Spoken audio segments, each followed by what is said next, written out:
அஸ்ஸலாமு அலைக்கும். இஃப்தாருக்கான ரெசிபி தான். வீடியோவை ஸ்கிப் பண்ணாமல் பாருங்கள். கொஞ்சம் டிஃப்ரெண்ட்டாகவும் அருமையான டேஸ்ட்டோடவும் ரெடி பண்ணியிருக்கோம். புதுசாக பார்க்குறவங்க லைக் பண்ணி ஷேர் பண்ணுங்கள்.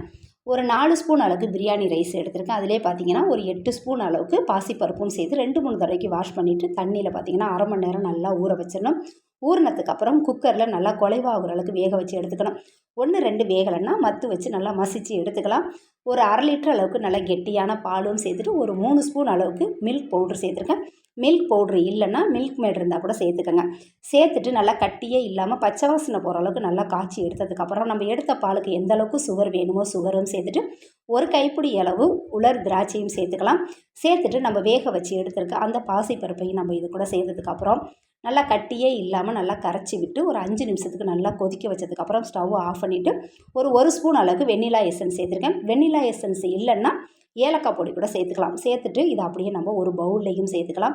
ஆறுனதுக்கப்புறம் பார்த்திங்கன்னா நல்லா கொஞ்சம் திக்காகவே ஆகிடும்.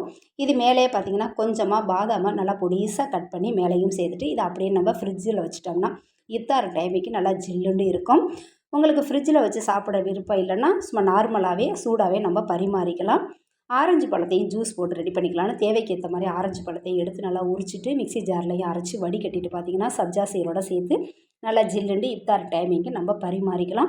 மசால் வடையை ரெடி பண்ணிக்கலாம்னு சொல்லிட்டு தேவைக்கேற்ற மசால் வடைக்கு பார்த்திங்கன்னா கடலப்பருப்பை நல்லா ஊற வச்சு எடுத்துகிட்டு மிக்ஸி ஜாரில் பார்த்திங்கன்னா ஒரு 3 வரமிளகாய், தேவைக்கேற்ற உப்பு, கொஞ்சமாக பெருஞ்சீரகம், 10 பல்லு பூண்டும் சேர்த்து கொரப்பாக அரைச்சி எடுத்ததுக்கப்புறம் இதிலே பார்த்திங்கன்னா பொடிசாக கட் பண்ணி வச்சுருக்க வெங்காயம், மல்லித்தலை, கருவேப்பிலை எல்லாம் சேர்த்து நல்லா மிக்ஸ் பண்ணதுக்கப்புறம் நம்ம எப்போதும் போல் எப்படி மசால் வடை ரெடி பண்ணுவோமோ அதே மாதிரி போட்டு எடுத்துக்கலாம். நம்ம வீட்டில் இஃப்தார் டைமிங்க்கு பார்த்திங்கன்னா இந்த மாதிரி தான் பள்ளிவாசலில் கொடுத்த நோம்பு கஞ்சி, பேரிச்சம்பழம் நம்ம இது ரெடி பண்ணியிருக்கதெல்லாம் வச்சு தான் அல்ஹம்துலில்லாஹ் நல்லபடியாக நோன்பு திறந்தாச்சு. கண்டிப்பாக நீங்களும் இதே மாதிரி இதே ரெசிபியை ரொம்ப ஈஸியாகவே வீட்டிலையே ரெடி பண்ணிக்கலாம். தேங்க்யூ ஃபார் வாட்சிங்.